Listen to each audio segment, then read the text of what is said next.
Welcome to the Science of Success with your host, Matt Bodner. Welcome to the Science of Success. I'm your host, Matt Bodner. I'm an entrepreneur and investor in Nashville, Tennessee, and I'm obsessed with the mindset of success and the psychology of performance. I've read hundreds of books, conducted countless hours of research and study, and I'm going to take you on a journey into the human mind and what makes peak performers tick, with a focus on always having our discussions rooted in psychological research and scientific fact, not opinion. In this episode, we discuss why you should not follow your passion, the two biggest pitfalls people struggle with trying to build a career they love, the incredible importance of deep work, why deep work is so valuable, and how we can cultivate it, as well as how you can structure your lifestyle to attain autonomy and mastery with Cal Newport. The Science of Success continues to grow with nearly 700,000 downloads, listeners in over 100 countries, hitting #1 new and noteworthy, and more. A lot of our listeners are curious about how to organize and remember everything. I get tons of listener emails and comments asking me how I keep track of all the incredible knowledge I get from reading hundreds of books, interviewing amazing experts, listening to podcasts, and much more. Because of that, we created an awesome resource for you, and you can get it completely free by texting the word SMARTER to the number 44222. It's a guide we created called How to Organize and Remember Everything. Again, you can get it completely for free by just texting the word SMARTER, that's SMARTER, to the number 44222. Listeners are loving this guide. I get emails all the time from people telling me how much this has helped them organize their information and keep track of all the incredible things they learned from this show and all the other things in their lives that they're doing to improve themselves. Again, you can get it by texting SMARTER to 44222 or by going to scienceofsuccess.co, that's scienceofsuccess.co, and putting in your email. In our previous episode, we discussed the incredible power of kindness, showed how kindness triggers the helper's high and causes dopamine and oxytocin to flow through your brain, looked at study data from 136 countries showing the science behind why kindness is so powerful. We walked through several concrete examples you can use right now to take action and be kind to someone today, and much more with John Wang. If you want to take small, immediate action to make the world a better place today, listen to that episode now. Today, we have another amazing guest on the show, Cal Newport. Cal is an associate professor of computer science at Georgetown University. He previously earned his Ph.D. from MIT in 2009. He's authored several best-selling books, including So Good They Can't Ignore You and Deep Work, both of which have received incredible praise from the New York Times, the Wall Street Journal, The Economist, and much more. Cal, welcome to the Science of Success. Hi, Matt. Thanks for having me on. Well, we're so excited to have you on here today. So before we dig into some of the topics that you've written about, for listeners who may not be familiar, tell us a little bit about you. Well, my day job is I'm a computer science professor. So I study sort of the mathematics behind the algorithms that run a lot of the computer systems at the heart of our digital life today. And then my sort of side gig, as you might call it, is to actually write books. And that's where I tackle these type of issues around how these technologies affect our life and how people can thrive and succeed in this sort of new world. So in one of your earlier books, So Good They Can't Ignore You, you talk about the concept of sort of pursuing mastery versus pursuing your passion and finding your passion. I'd love to kind of share that with the listeners, and for those who haven't read it, sort of explain to them kind of the core premise of that book. Yeah, the core idea, which is an idea that got me in some trouble, and I like that, is that follow your passion is bad advice. That if your goal is to end up passionate about what you do for a living, that advice that you should follow your passion is probably going to reduce the probability that you end up succeeding with the goal. That career advice that we're told almost ubiquitously, at least in recent American career conversations and culture, is actually way too simplistic and quite flawed and doesn't capture the more complicated and more interesting reality of how people actually build careers that are satisfying, that are motivating, that generate a true source of passion. So why do you say that it's bad advice to follow your passion? Well, this idea that you should follow your passion is dependent on two core assumptions being true for it to work. The first assumption that has to be true for this advice to actually make sense is the idea that most people have an identifiable pre-existing passion that they can then use as the foundation for career choices. If you don't have this clear passion that exists in advance, the advice makes no sense. There's no passion to follow. And it turns out we don't have a lot of evidence that this is really common, especially for younger people. We don't have a lot of evidence that most people should be expected to be hardwired with an identifiable passion that's somehow relevant to the jobs that happen to be available in the 21st century knowledge economy. So that first premise that's required for this advice to be true is something that doesn't necessarily hold up The second premise that has to be true, the second assumption that has to be true for this advice to make sense, is that if you really like something and then you do that thing for your job, then you will really like your job.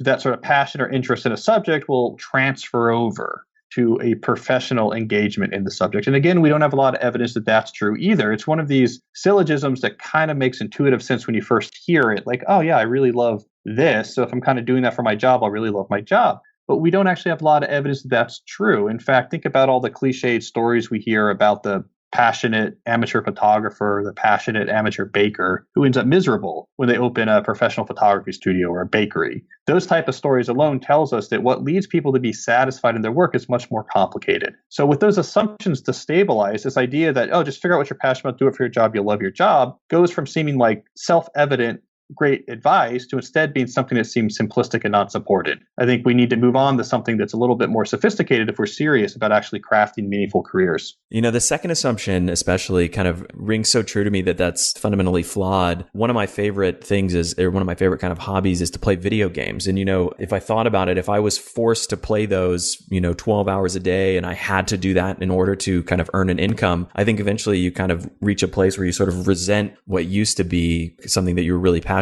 about and really enjoyed.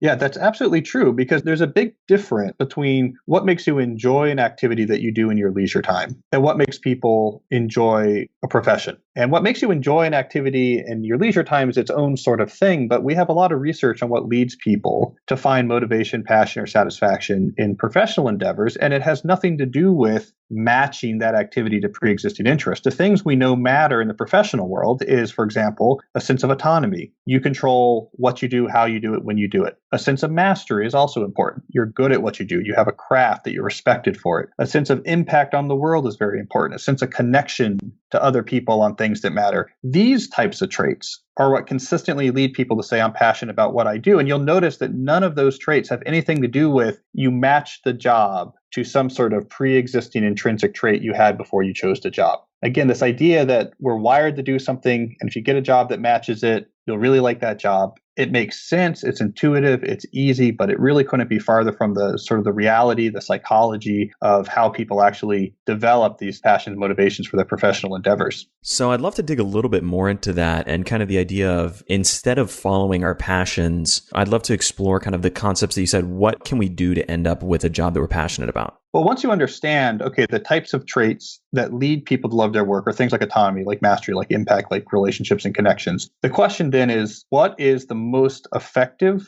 and time-efficient way to get those traits in your career? So now we have a much more specific question that we can actually tackle more technically. And if you study this, if you study people who have succeeded in obtaining those traits and building passion in their career, you see, though there's many ways that people get there, there's one path in particular that comes up the most often and is probably the most consistently replicatable. And it's a pretty simple path, though it's hard to execute. And it basically says, skills are your currency. So those types of traits that make your job great, the type of traits to make people love their work, are rare and valuable. If you want them in your career, no one cares that you want them.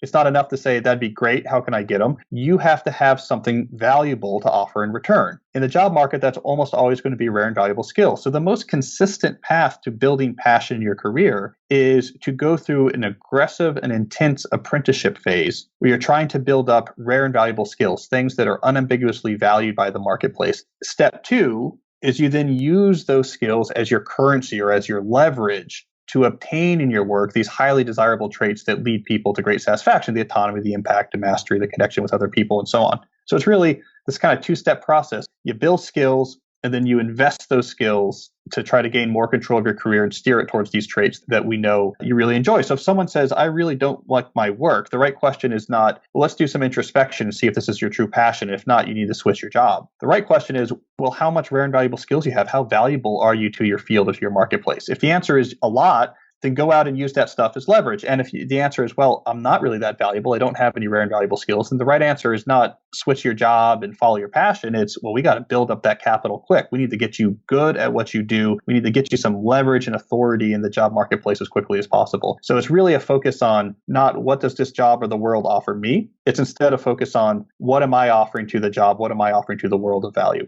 I think that's such a critical distinction, and you hit the nail on the head in the sense that people are often asking the completely wrong question, sitting there thinking, well, what about this job, that I'm not passionate about? Should I be changing? When in reality, what they really should focus on is what can I do to better serve this job so that I can then build leverage and create a job that will give me autonomy and mastery in the things that truly lead to living a passionate life. Yeah, and the hard part about it, the reason why a lot of people fall short is that there's two pitfalls in actually executing this strategy. And a lot of people who are sort of aspirational to have a really meaningful job fall into at least one of these two pitfalls. So, the first pitfall is trying to make a move to get these great traits in your life before you have the skills, or what I sometimes call the career capital, to back it up. So if you say, okay, I want a ton of autonomy in my life, I want a ton of mastery and connection and impact, and you're 21 years old, you have no particular skills built up, and you quit your job and go, start an ill-fated, online business venture or some such without anything to back it up. But you say, if I was really successful at this, I'd have all those traits. That's a pitfall, right? You haven't built the skill yet. You haven't built the career capital. On the other hand, something you see just as common is people who build up a lot of really valuable, rare and valuable skills, but they never step back and use it as leverage. And so we have, how many sort of miserable workaholic lawyers do you know, for example, who are actually incredibly valuable, to the world and to the job marketplace. They have these very valuable skills they built up, but they never step back and use them as leverage. And so they're good without actually using that to build a good job. So I think what's hard about it is avoiding both pitfalls. It's first of all, making sure you have enough skill to actually have real leverage before making the big changes. But then two, when you get there, having the courage to actually pull the trigger on that and use the skills and take them out for a spin. And so if you can navigate both those pitfalls, then I think you have a pretty consistent path to passion. So for somebody who's listening now that feels stuck in a job that they kind of feel like they're not passionate about, your advice would be focus first on developing truly valuable skill set before you think about kind of getting to the next step of building the pillars of what actually create a passionate career. Yeah, that's right. I mean, there's two things you have to have. You have to have career capital, which is, again, my metaphor for these rare and valuable skills. The more skills you have, the more career capital you have. And you have to make good investments of the capital once you have it. Those are the two questions you have to ask if you're unhappy in a position. What do my career capital stores look like? And am I ready to be making investments? Right? If you have good career capital, you need to start thinking about investments, which is how do I use my skills as leverage to change my situation in a way that resonates? If you don't have good career capital skill stores, the question is, what can I do to build those up as quickly as possible? Now, of course, I'll give you the caveat. It's not the case that every person can be passionate in every job. But I think the threshold is much lower than we like to think. We like to think right now in our current cultural conversation that there's one job in which you can be passionate. And that's what I think is nonsense. I think for most people, there's many, many different paths in which if they build and invest career capital, they could be very passionate. That being said, there's obviously some that aren't going to be, right? If there's a job where you hate the people, you're not going to be able to build passion in that no matter how much career capital you get. If there's a job that is doing something that is actively against your values, you're not going to be happy in that no matter how much career capital you have. If you have a job in an industry that is not going to allow you to invest career capital. They say, I don't care how good you get. This is the path you have to follow, and you have no flexibility. There's no investment that you can make in your skills to change things. You're probably not going to be able to build passion in it. So not every job is going to be a source of passion, but many, many jobs will. So you first kind of want to do this filtering. Hey, is this a position where if I got really good and used that skill as leverage, I could see a lot of opportunities for me to build compelling paths? The answer is yes, that's good enough. And now you can buckle down and execute this strategy, which is assess your career capital stores, get them large, and then start making investments. So we've talked a lot about building skills and developing career capital. I'd love to transition into talking about a skill that you've written extensively about, which is deep work. I'd love to kind of begin with how do you define deep work? Yeah, deep work, which is a concept that came in part out of this conversation we just had, sort of a reaction to people asking, how do I build up career capital really fast? It is a very specific activity, which is when you're focusing without distraction for a long period of time on a cognitively demanding task. So you're giving something hard your full, completely unbroken mental attention. If you're doing that, you are executing deep work. And you write about the idea that deep work is both rare and valuable. Tell us a little bit about that. What's interesting about this activity of deep work in our current moment is that I think there's a strong argument to be made that it's becoming increasingly valuable in our economy. That is, the better you are at performing deep work, the more intense levels of concentration you can obtain, the more time you're able to spend in these states of concentration, the more valuable you're going to be to the economy, especially in the knowledge sector. The term the Economist used was deep work is like the killer app for the knowledge economy. At the same time, it's becoming more rare. People are becoming worse at performing deep work. People's ability to concentrate is diminishing. People's tolerance or scheduling ability to actually have long bits of unbroken time is also rapidly going away. So we have an economic mismatch, a skill that is becoming more valuable at exactly the same time that it's actually becoming more rare, which any economist will tell you means that it's going to be really, really valued in the marketplace. So I see it as an opportunity that if you're one of the few to systematically cultivate your ability to do deep work, you're going to have huge value in the marketplace, just like if you're back in the early 1980s and getting out ahead of, I'm going to really learn computer programming at an advanced level, you'd have a lot of value in the marketplace. You'd be out in front of a trend. I think deep work is that sort of killer app of our current moment, that those who systematically train that skill can take advantage of that economic mismatch and find themselves with a whole bunch of career capital in the marketplace. So the implications of this are that for, the fact that it's both increasingly rare and increasingly valuable, it's something that's going to become really, really in demand. And people who focus on kind of developing this ability to focus on deep work are going to be rewarded substantially. Yeah, I believe that to be true. So for a listener who kind of thinks about this and says, oh, he's kind of a Luddite, he doesn't really get the importance of social media and staying connected and being plugged into everything, how would you respond to somebody like that? The marketplace is pretty simple. It rewards things that are rare and valuable. If you can do something that people value and not a lot of people can do it, it will reward you. If you can't, it won't. And there really is no shortcut around it. There really is no way to take something that's kind of fun and easily replicatable. And if you just do a lot of it, that it's going to somehow make you very valuable to the marketplace.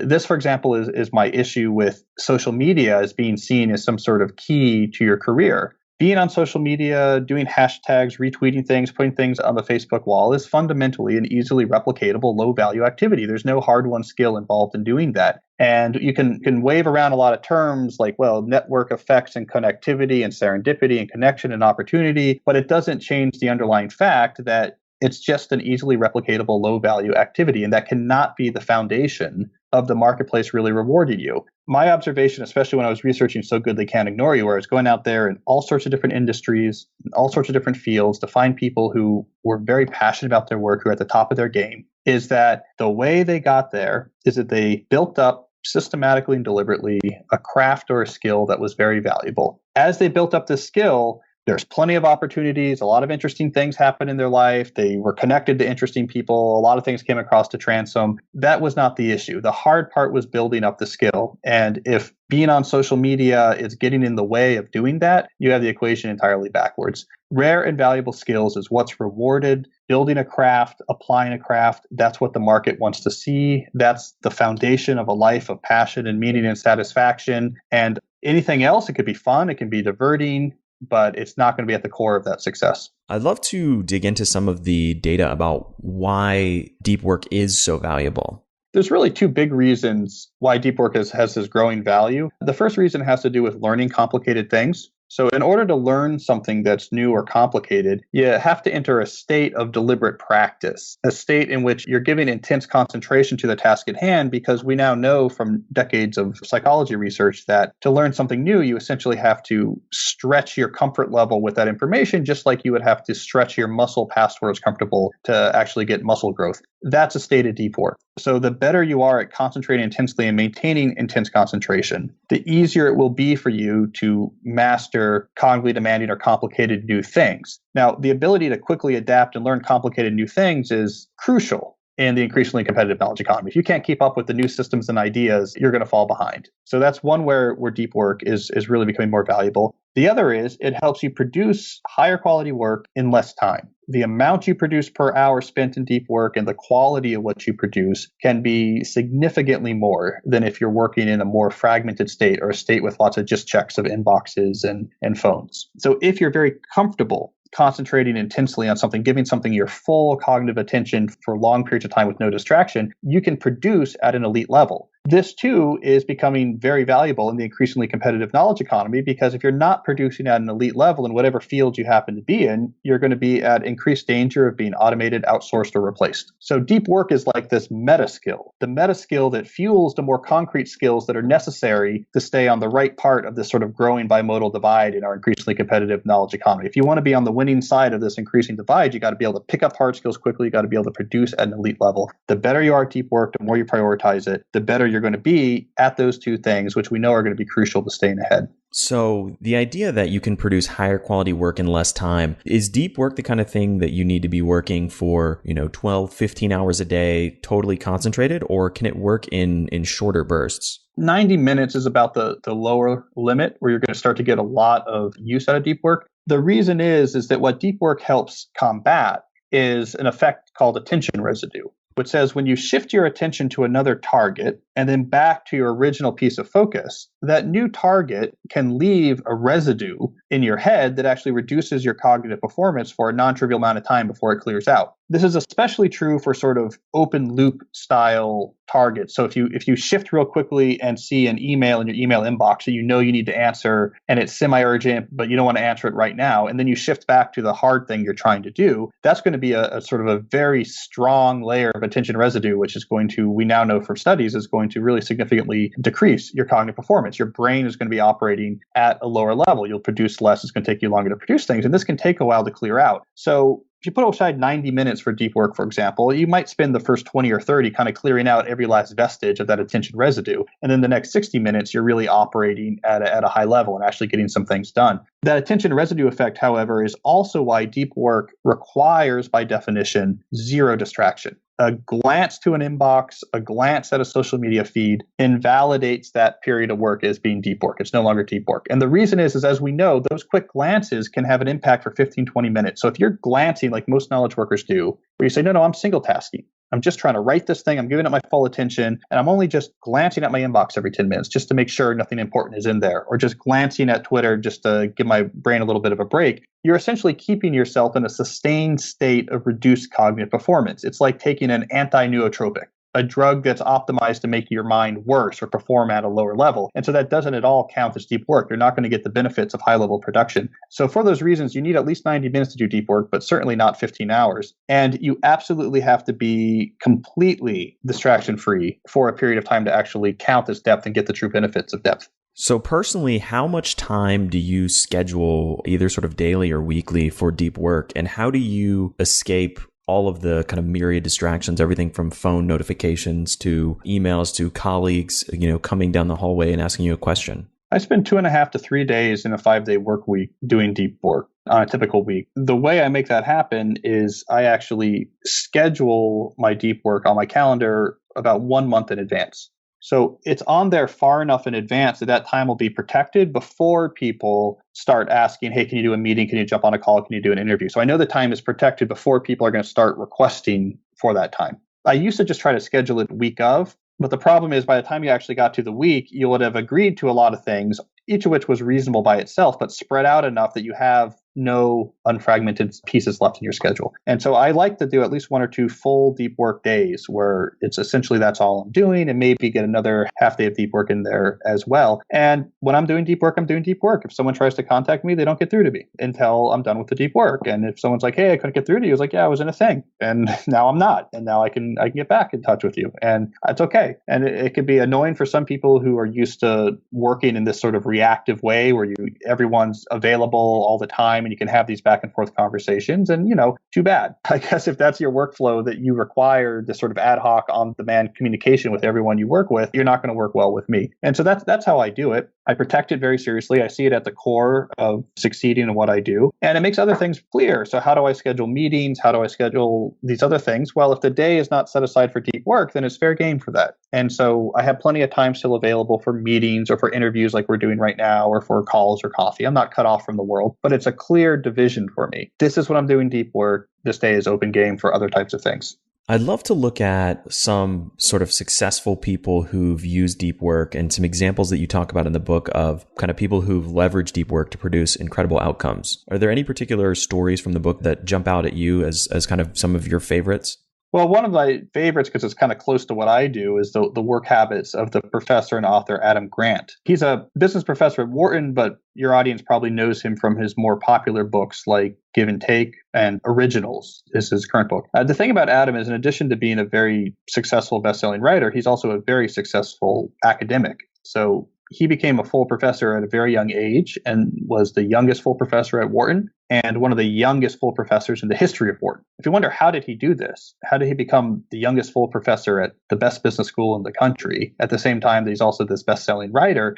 It turns out, if you ask him, that deep work is at the core of his strategy, that he leverages deep work and by doing so is able to produce a lot more than his peers. In particular, what he does is at the high granularity level, at sort of the high level, he puts all of his courses in the one semester. So instead of teaching some in the fall and some in the spring, he puts all of his courses typically in the fall. And so when he's in the fall, he says, I'm teaching. I'm there. My door is open. I'm focusing on my classes. My students can come in. He's won Best Teacher Award at least once at Wharton, which is very hard to do, so it works fine. But then that means the spring and summer that follows can be dedicated much more purely to working on his research, which is the key, obviously, to success at a school like Wharton. Within those research periods, what he then does is he'll put aside periods of time that'll be multi-days in length, where he'll go deep with zero distraction on whatever the cognitive task is required to make progress on his current research project. So I'm going to go deep, I'm going to figure out this data, or I'm just going to write the whole paper in 1, 2, 3, maybe 4 days in a row. During those periods, he puts an out-of-office responder on his email so that his colleagues will see it as if he's overseas. Look, I'm out of office until Thursday. I'll get back to you then. So he's completely unreachable and he just goes deep when he's working on his research. Now, if you actually count up the total number of hours that Adam Grant spends in those sessions working on research, I don't think it would be more than what sort of his average peer spends on research year round at a competitive or comparable elite business institution. And yet, if you look at Adam Grant's CV, he's publishing almost a factor of 2 more peer-reviewed journal articles than the typical professor at a typical elite business university. This is how he became a full professor at such a young age. So what's happening is, because he's prioritizing deep work, long sessions of completely undistracted time, he's producing more quality and more output per hour spent working. So in the same number of hours that, one of his peers works, he's producing almost twice as many papers. And it's because he's focusing on deep work. He wants to concentrate intensely. He protects his ability to concentrate. He does it for long periods of time. He's getting a lot more out of his time.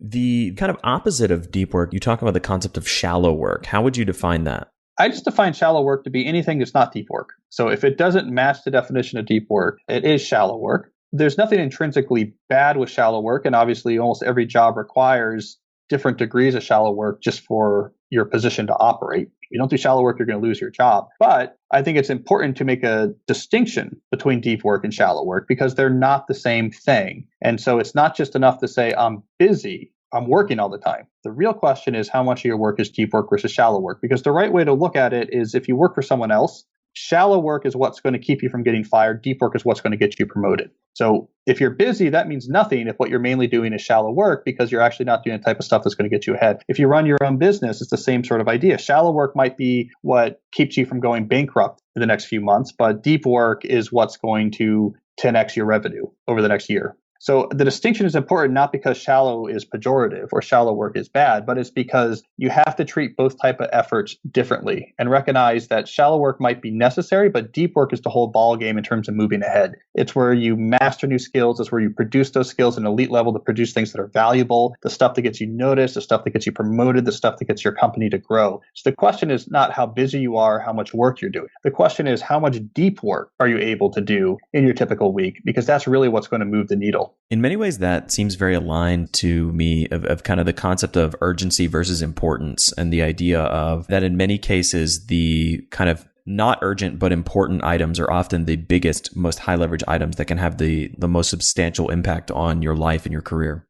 Yeah, it's the same type of idea that's come up before. This is actually just getting more specific about what the actual work activities feel like. For an artist, this is obvious. An artist knows the time he or she spends at the canvas is the time that matters, right? Producing art, trying to produce better art, that creative struggle is everything in terms of the artist's success. And the other stuff, like doing their taxes or, sitting with the catalogs and ordering new paints and canvas, is obviously something, though a necessary evil, is something that they know clearly this is not helping my career. If I spent all day, doing my taxes and ordering new paints and easels, I'm not going to get anywhere. The reality in a competitive knowledge economy is essentially everyone's an artist. And so you really have to worry, how much time am I actually spending struggling with the blank canvas, and how much time am I spending doing my taxes and ordering the paints? And I think for a huge segment of the knowledge economy, people are spending all their time on the proverbial taxes and paint ordering side of things. Email, meetings, PowerPoint, social media posts, engaging with people on social media. That's all the equivalent of the artist doing their taxes and ordering new paints and brushes. You got to do it some, but it's the time you spend at the canvas, the only time that's actually going to help you produce value, succeed, to grow, to make money, all the stuff that you actually care about. And I think you use a phrase in the book where you talk about the comfort of the artificial busyness of shallow work, of, sitting in your inbox and firing off emails, when in reality, that's not really creating a lot of value. Yeah, it's not rare and valuable. Anyone can CC an email. Anyone can reply to an email. Everyone does it. There's over 1 trillion sent each year. There's no way that sending emails is going to ultimately lead you to more value, producing, more advancements in your career or in your company's growth. It's producing things that are valuable requires sort of sustained, intense concentration. In the knowledge economy, your brain is the tool you have. So using that at a high level is absolutely the biggest return activity you can do. And I think our cultural conversation has veered away from this too much. And we really love like secondary benefits. Well, but if I connect with this person on Facebook, and then it could turn out down the road that they become a client, and that client becomes a big source of revenue. And then from that observation, suddenly you're spending 99% of your time sort of on Facebook, connecting to people, doing things on Facebook, and not actually producing things of value. I think that focus on secondary benefits is a real issue, because their value is being way overemphasized, and it way underemphasizes the value of actually producing stuff that requires skill and that push your brain to its limit. I mean, that's 90% of the whole thing. That's kind of the whole ball game in some sense. There's no amount of seeking out these secondary effects of connectivity and networking and communication and opportunities and all these sort of things. None of that is going to even hold a candle to the value that's produced by doing things that are rare and valuable, honing your skill, applying your skill to produce things that are valuable. So I think we're in this moment right now where, inspired by advances in sort of network technology, that we've adopted a lot of that terminology in the business world. And we are focusing way too much attention on the importance of, connections and serendipity and out there and selling your services and letting people know what you are, and not nearly enough attention on the thing that we've known for millennia of skilled labor is the core to success and satisfaction, which is actually honing the skill and applying it to produce things that people care about. No amount of social media posting in the world can compensate for, I don't really have something to offer that is all that rare in value. For somebody who's listening that is kind of caught up in a world of shallow work and busyness, is it possible for them to train themselves to transition to a world of deep work? It is possible. And I think the key word is train, because this is something people often get wrong. People often think about deep work as a habit, like flossing their teeth, something they know how to do. It's just they need to make more time to do it. I should probably turn off my devices more, do some detoxing, spend more time doing deep work. The reality is that deep work is a skill, much more like playing the guitar. It's something that gets better with practice. And if you haven't been practicing it pretty seriously, you're not going to be very good at it. So if you take sort of the sort of average American knowledge worker who spends very little time in a state of intense concentration, and you whisk them away and you put them in a Faraday cage in a cave somewhere where like no electronic signal can possibly penetrate it, and you give them, you're going to do this one hard thing and you have no possibility of distraction, you're going to be here all day, they would really struggle and probably not produce much, because they haven't actually developed their ability to do deep work. Just like if you took someone off the street and put them on stage with a guitar and said, okay, play a concert, they would struggle to do that too, because they haven't practiced the guitar yet. They don't have any skill at it. That distinction is important to make, because a lot of people who don't recognize that dabble with deep work, and then it doesn't go well. It's uncomfortable. They don't like it. Their attention is fragmented, and they say, I must not be a deep work person. They give up on it altogether. But if you recognize that it's a skill that you have to train, then you say, well, yeah, of course this was uncomfortable. Didn't go well. I'm new to it. How do I get better? So a long preface to my answer, but you're asking the right question when you say, how do you transition or train into deep work? And I can tell you at a very high level, there's two things involved. One is the active efforts you can do to actively stretch your ability to concentrate. So there's actual activities you can do, such as Pomodoros focused on intense focus that you start at a small amount of time and gradually move them up. Productive meditation, where you go on walks and try to hold a single problem in your head and make progress on it, and so on. There's also passive things you have to do, which is changes you make to your lifestyle to sort of set the foundation where it's possible for you to develop a deep focus ability. So just like if you wanted to be a professional athlete, let's say you want to be a professional triathlete, there'd be active things you do, particular training runs, training rides, training swims you do to increase your athletic ability. But there would also be changes you did to your lifestyle so that you would be more generally fit. You would eat well. You would get a lot of sleep. You wouldn't smoke, for example. The same split holds for getting better at deep work. The active stuff is important, but so is the passive stuff. And to me, that means restructuring your lifestyle in particular so that you don't live in this constant exposure to novel stimuli. You have to structure your lifestyle such that you're bored more often and that you break this cycle of addiction, that at the slightest hint of boredom, you whip out a phone or computer screen to give yourself bathed in some sort of quick novel stimuli so you're not bored for a moment. If you do that, I mean, if you're bathing yourselves in these distractions, if you're keeping these addiction going, it's like drinking milkshakes or smoking if you're the professional athlete. It's the sort of things you're doing outside of work or making it much harder to succeed with the sort of active things you're trying to do inside work. So you've got to train your ability to do deep work. It's going to require active activities to stretch your ability, but it's also going to require passive activities, changes to your lifestyle that sort of set the foundation for it to be possible for you to use your brain at a high level. What are a few of those active activities? I know you mentioned Pomodoro. What are some of the things for, somebody who's listening that wants to kind of start training their concentration? Yeah, so a couple things I would suggest. One, start scheduling some times on your calendar for doing this deep work training. Don't just sort of count on the time being right. Don't just count on being, hey, I think I don't have much to do and I'm in the mood to concentrate. Don't count on that. Schedule in your calendar. At first, it doesn't have to be much. Do 2 or 3 hours a week, 1 or 2 sessions, put on your calendar, treat it like a meeting or appointment. So, if someone tries to schedule something during that time, treat it like you had a doctor's appointment. Oh, I have a thing from 1 to 3:30, but we can do it after that or before it. People already understand the semantics of appointments and schedules, and they'll respect that. 2, during those times, you can do a variety of different exercises. The Pomodoro thing's important. The key thing there is increasing the amount of time, and during the Pomodoro itself, giving as intense concentration as you can on what you're doing. A key caveat is that even a slightest glance at an inbox means that Pomodoro doesn't count. That was a failed deep work session. And so what you want to see is that you're having consistent success with a given time frame, that you're able to do Pomodoros of that duration that are non-failed with no glance at that distraction, in which you also kept your concentration high. Once you're regularly succeeding at a given time interval, then add 10 or 15 minutes to it. So you might want to start with like 20 minutes if you're new to it. Might take you a couple of weeks to get comfortable with that. Then you go to 30, then you go to 45 and so on.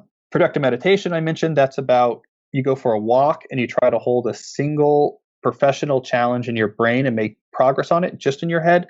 The meditation piece is a reference to mindfulness meditation, which says if you notice your attention wandering off the problem you're trying to solve, which it will do, you just notice it and bring it back. Notice it and bring it back. It's like pull-ups for your brain. Do it for 3 weeks. You'll be surprised by how much more steady you're able to keep your concentration. The final thing I'll mention is essentially any activity, whether it's professional or not, that requires sustained concentration and that you get immediate negative feedback if your concentration slips is also like calisthenics for your brain. So playing a musical instrument, playing a skilled sport, playing a skilled board game or card game, anything where you have to really concentrate. And if you let your attention slip, you're going to miss your chord on the guitar or miss the pass in the touch football game or make a bad bet in the poker game. That's also training. You're training, you're giving your mind practice with focus on something hard. And if you slip your concentration at all, you're going to know about it. So those are 3 examples among many that I think can actually just like push-ups, like pull-ups, like going for sprints. But for your brain, you can see pretty quick improvements to your ability to sustain concentration.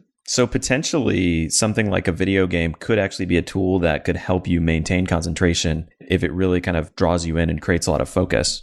Yeah, even a video game could be, right? If it was a cognitively demanding game and you get clear feedback, which you often do in these games, right? If your attention slips, bad things happen. You get killed or your ship crashes, or you can tell I don't play video games, but absolutely, right? So all those things can help you actually train your ability to concentrate. You touched on the idea of kind of cultivating or embracing boredom. I'd love to dig into that a little bit more. Yeah, so this comes back to this general cognitive fitness idea that, you have to set the general background capability for your brain to succeed at performing at a high level. And to me, embracing boredom is the cognitive equivalent of sort of living a generally healthy lifestyle in the world of sports. And what I mean by embracing boredom is that you need on a regular basis every single day occasions where you're bored, you would like to see other stimuli, and you don't. So you don't look at your phone, you look at the computer screen, you just keep doing what you're doing and you're bored.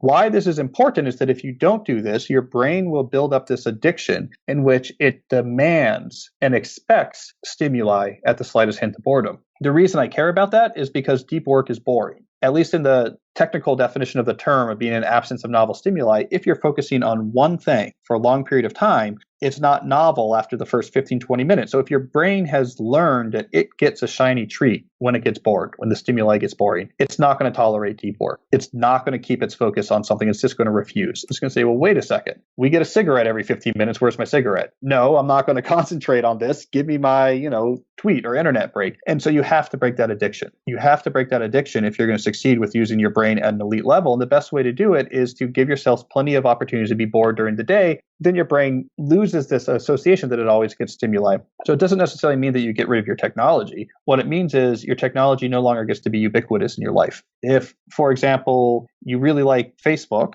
then great, but say when you're going to use Facebook. I really like it, and tonight at 7, I'm going to go on it, and I'm going to check up on what's going on. I'm going to check up on people, check in on my groups, but until I get there, I don't check it. If you really like Twitter, say, okay, I'm going to put aside some time in the day to go through my Twitter feed and see what's going on and check in with people and tweet some stuff. That's fine, but it's not a background ubiquitous activity. If you like web surfing or, MLB trade rumors, the type of thing that keeps people like me occupied these days, that's fine, but there's a particular time in which you do it. So it's not necessarily embracing boredom about rejecting technology, but about rejecting the premise that it gets to be a ubiquitous presence in your life. You say, I will decide when I'm going to use technology, just like I don't keep a TV with me at all times during the day and turn it on at the slightest hint of boredom. It's a completely reasonable thing to do, and it has very positive consequences. Yeah, I think that's something that's so important, and it's so easy to get trapped in kind of a mental addiction of, oh, I need to look at my phone. Oh, I need to click the newest thing on Reddit. Oh, I need to see who's messaging me. It's so easy to, your brain really develops an addiction to these new shiny objects. And I think taking a detox from that is something that would benefit everybody. Yeah, and the key thing here is it's not about occasionally taking a break from it. In fact, I switched the script there because imagine we're talking about losing weight. And imagine I said, okay, here's the key. The problem, the reason you're gaining weight is because you're eating all this terrible food and you're not exercising enough. So here's my plan. You're going to take one day a week, and on that day, you're going to eat healthy and you're going to exercise. People say, okay, I'm still going to gain weight, right? I mean, if 6 days out of 7, I'm eating crappily and not exercising, it's the same thing with the addiction to stimuli. If you say, well, every once in a while, I want to put away my technology. I'll take a Sabbath on Saturday and not use my technology. That's not going to cure the problem. You have to flip it. And you have to say, I'm occasionally going to take breaks from not having all this stimuli to expose myself to it. So I don't like the detox term or the sort of digital Sabbath term because it means your standard state is exposing yourself to these addictive stimuli and then you occasionally take a break. That's not going to change digital addiction any more than taking one day a week to eat healthily is going to change weight gain. It really needs to be your default state is one in which you are not exposing yourself to the stimuli, and that sweets or drinking whiskey or something like that, it's a scheduled activity you do occasionally. It's the thing that you occasionally do, not the thing you occasionally take a break from. Putting in that context makes it so clear that, it's so easy to kind of delude ourselves and think that it's okay to kind of constantly be in these mental addiction loops. But when you put it in the context of food and dieting, it becomes fairly obvious that it really is a transition that, almost everybody listening would benefit from making. Yeah, and once you see it that way, I think it becomes a lot more clear, but it's very hard to see these things when they're new. And I think this is the issue. The addiction is strong. And, I've noticed this. It's the same thing you see when people have addictions in other parts of their lives. When you start to push back on it, you sometimes get defensiveness and, this not about this, about that. And it's exactly the reaction I often get when I'll say, like I did recently in a New York Times column, hey, I don't think social media is helping your career as much as you think it is. More people should quit. A lot of people got upset. And it actually kind of reminded me a lot about, you're telling the smoker, I don't know if you should really be smoking the cigarettes. They're like, it's about this and that and liberty and freedom. And really, it's don't take away my cigarettes. The same thing happened when I said, I haven't seen a lot of evidence that this is helping people's careers as much as they say it is. And I know the distraction's hurting it. So I really think a lot more people should quit. I got a lot of pushback, but very little of the pushback was, let me tell you particularly where you're wrong. Here's the ways in which it's massively helping my career, massively helping other people's careers. It was more just sort of, you don't understand social media and it's the future and you never know and people are on it. And I know this guy who got a book deal, and it was this sort of frenzy of anger and response. And that's kind of typical with an addiction. I think we should be more scared of this stuff than we are. We're not going to leave technology behind. I'm a computer scientist, for God's sakes. But I think we can absolutely say, I get to determine how I use it and not the other way around. The kind of crux of this argument in many ways is that, we're going through sort of an economic transition and a technical transition, and we're still kind of learning how to adapt to it. Who do you think, what groups do you think will be the biggest beneficiaries from this transition and kind of the rising importance of deep work? Well, I mean, certainly people who have embraced deep work is going to be the group that benefits. Now, are you asking for where are we going to see, like what types of groups are we going to see that split, the deep versus non-deep, happen sort of more pronounced or first? Yeah, for sure. Yeah, well, I don't know for sure. It's very hard to predict economic trends, but I think there's a couple places where we're going to see this sort of divide happen quickly. And I think one of those is going to be in the world of computer programming and software development. Right now, there's not a major emphasis on protecting and cultivating people's ability to do deep work, especially computer programmers, which are essentially brains you are hiring to do this highly skilled thing at the highest possible level they can do it. My prediction is we're going to see a split in the next 10 years or so where there's going to be a leading edge of companies that really aggressively start to prioritize deep work. Forget open offices. And we're starting to see some now, like Fog Creek Software is really good about this. They build these individual offices that are optimized to increase your ability to concentrate. But I think we're going to see more companies like that. And maybe some of the big Silicon Valley companies will make the first shift where they'll say, forget open offices. It's going to be incredibly quiet, private offices. And you know what? Maybe our programmers shouldn't have email addresses. We can hire someone for your team to handle all incoming messages, and they can tell you once a day what you need to know. I don't want that distraction. And forget Slack. I certainly don't want my programmer with a Slack thing going, right? That's like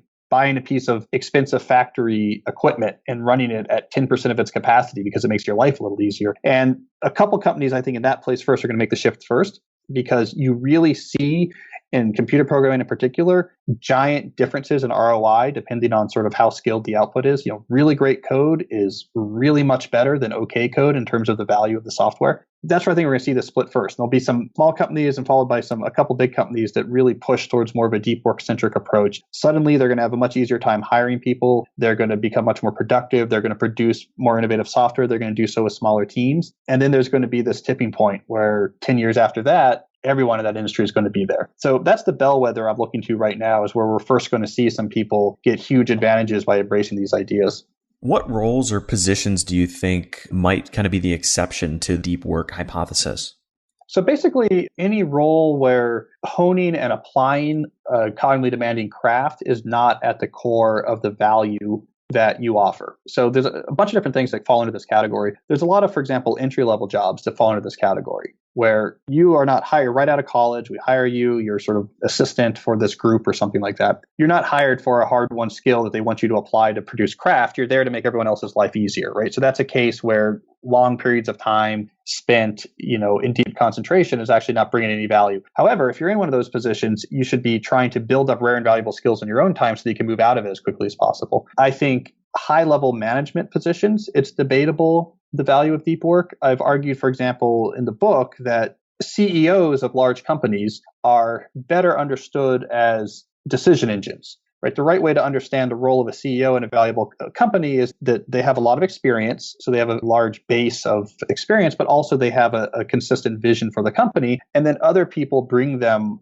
decisions. Should we do this or should we do that? Should we do this? Should we do that? And based on those experience and that consistent vision, they make decisions. And that's probably a more effective use of their time than them actually trying to do the deep work behind the decisions by themselves or spend 10 hours thinking deeply on a consistent basis. Also, of course, I think people that are in primarily communication-oriented roles. I mean, if you're in sales, your schedule is going to be fragmented in the sense that actually calls and touches and contacts is the core. Now you can kind of do that deeply in the sense of like, I want to do this as well as possible and really study up on sales success, but you're not going to have long periods of unbroken time. And there's other areas as well. There's a lot of people who sort of do social media professionally, like all they do all day is social media on behalf of brands. I mean, obviously it's a position in which you're best serving people by actually just being on social media, communicating with people, deploying these tools. So there's certainly jobs where deep work doesn't help, but I think it's much more rare than people imagine. And essentially the key question is the biggest value you can offer to yourself, your organization, you applying a hard-won craft to produce things that are rare and valuable? If the answer is yes, then the more deep work you do, the better.